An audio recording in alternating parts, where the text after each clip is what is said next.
This is Dimitri Lascaris reporting for the Real News Network from Montreal, Canada. Legendary musician and human rights activist Roger Waters just completed a tour of South America at a point in time at which the continent is experiencing massive political upheaval. From Argentina to Brazil to Ecuador, progressive governments have been supplanted by governments that either lean to the right or are unabashedly situated on the far right of the political spectrum. During his tour, Roger met with many South Americans who are on the front line of the battle to protect and advance the social justice and environmental victories of the last 20 years. Now here to discuss with us what he heard and saw on this historic tour is Roger Waters himself. Roger is an English songwriter, singer, bassist, and composer. In 1965, he co-founded the progressive rock band Pink Floyd. Roger joins us today from Mexico City. Roger, thank you so much for coming back on The Real News. I'm very happy. The reason I'm smiling is partly because it's good to see you again, although I can't on my laptop. And it's partly because your pronunciation of bassist, you said bassist, and I thought you said Baptist. That's why I was smiling. That was unintentional, Roger. My apologies. I know. So I'd like to start. I'd like to start with your trip in Brazil. You performed in Rio de Janeiro days before the presidential election won by Jair Bolsonaro. Bolsonaro, as I'm sure you know, is a brazenly misogynistic and anti-environment candidate who has openly supported the military dictatorship in Brazil. And generally, what was the mood of the people you met while you were in Brazil? And what's your sense of why Bolsonaro ultimately succeeded in winning the election despite his rather appalling record? Okay, well, I can't generalize about the response from, the people in Brazil.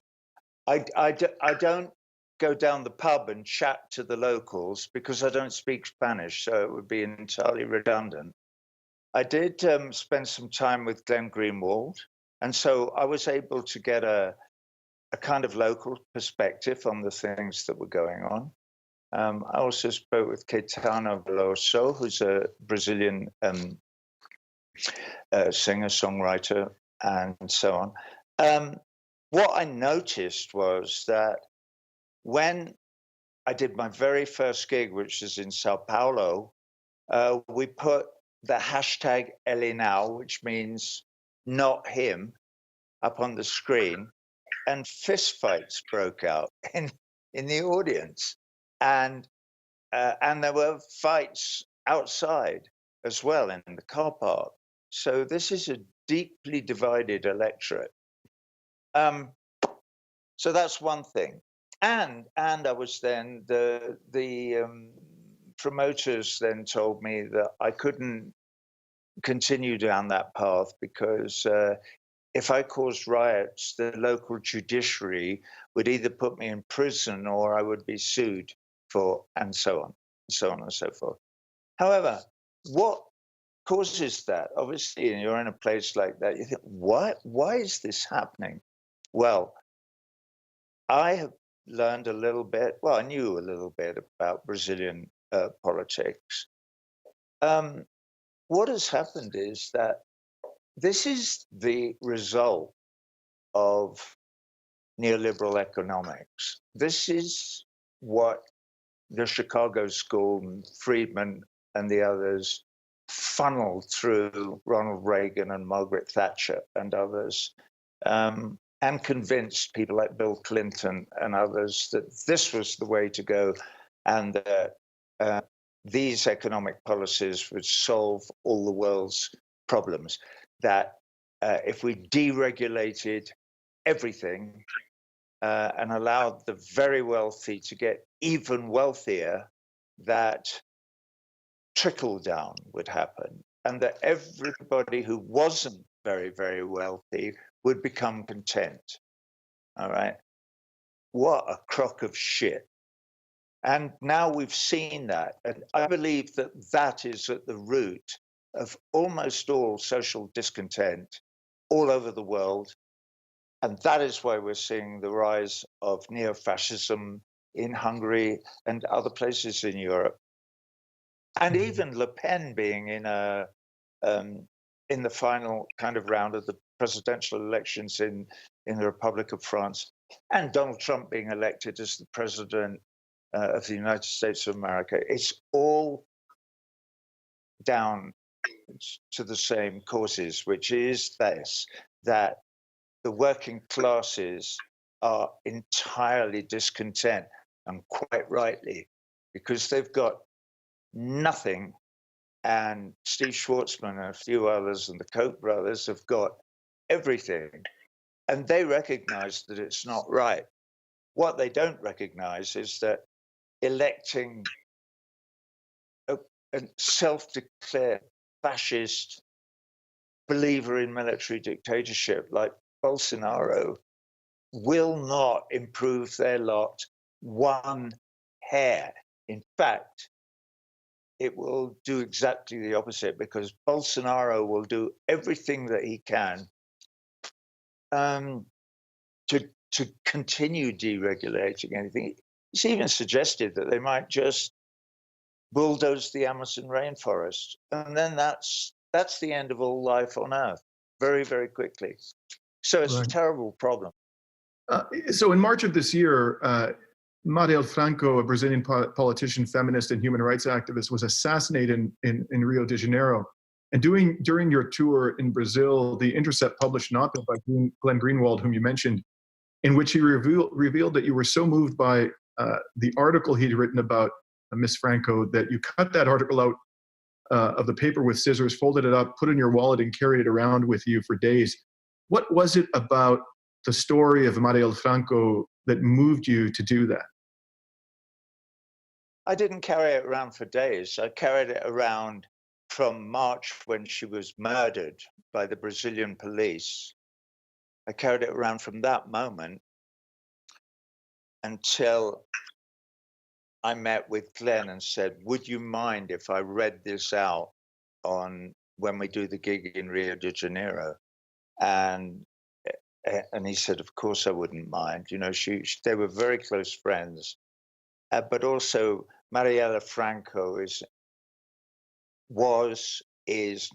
and even after she was killed, fundamentally important to potential human and social and political progress in Brazil, which is a huge and wonderful country. And in fact, there were some other people I mentioned in the concert at Rio, and they are called the Seeds of Mariela. There are 4 other Black women from the favelas who have now been elected either as councilmen or councilwomen in Rio de Janeiro, or to some of the legislative bodies, state bodies. So Mariela I'm getting emotional now, because she was such a great woman, but she will never be forgotten. And those women and the rest of us who care about human rights for everybody. Bolsonaro doesn't, by the way. Bolsonaro has publicly stated that the indigenous people of Brazil, so we're talking about Indians and people in the rainforest, will never own a single centimeter of land, ever. I mean, he's entirely clear about that. This guy is a genuine monster. Anyway, that we got off the subject of Mariela, but it was a very, very moving night for everybody who was at that concert in Rio de Janeiro. And it will remain with me forever.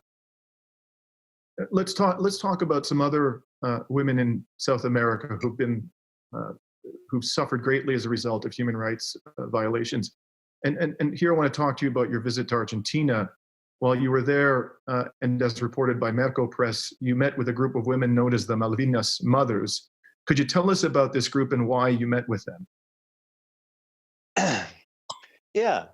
A number of years ago, I don't remember exactly how many, 6, 7, 8, I've no idea. But I got an email from a Argentine journalist called Gabriel Concifi,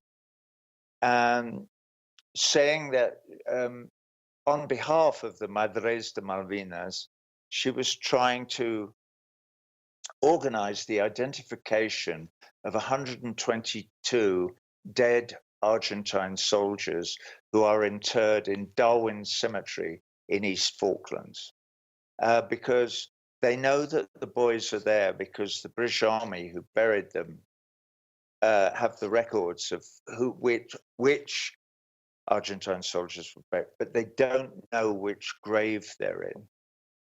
And this was a cause of huge heartache and concern to the families of these boys. And so she asked if I would help. So I immediately replied to her and said, of course I will. And I did. We managed to get a meeting with Kirchner, who was the president of Argentina at the time, and took some mothers to the presidential palace. And she promised to put her weight behind it. And one thing led to another. And eventually I wrote a letter to, but I started writing to Whitehall in England because I thought they would be the ones who could allow a forensic team in, because they wouldn't allow a forensic team in to the Falklands, a Red Cross team, an international Red Cross team, to try and identify these boys by DNA methods. So I wrote to a woman called Sharon Halford eventually, because Whitehall said it's nothing to do with us, it's to do with the islanders. So I wrote a letter to her to try and persuade her. I never heard back, but we think that the letter maybe had some effect. It talked about my father and my grandfather both killed in war and blah. Anyway, I can tell you now, here, now, and I will get emotional, that of the it must be 124. Anyway, we identified 102 of them. I've got my figures wrong because I know there are only 18 but those boys left unidentified. That concludes the first part of our discussion with musician and human rights activist Roger Waters. In the second part, we will explore Roger's recent trip to Ecuador, as well as the new Ecuadorian government's controversial treatment of Julian Assange, the co-founder of WikiLeaks. And before we sign off, I'd like to remind you, our viewers, that we've started our winter fundraiser and need your help to reach our goal of raising $400,000. Every dollar that you donate will be matched. Unlike practically all other news outlets, we do not accept support from governments or corporations. You, our viewers, are the ones who enable us to be free of corporate and government influence and to deliver truly independent news. Please do what you can to support the real news today. And this is Dimitri Lascaris reporting from Montreal, Canada.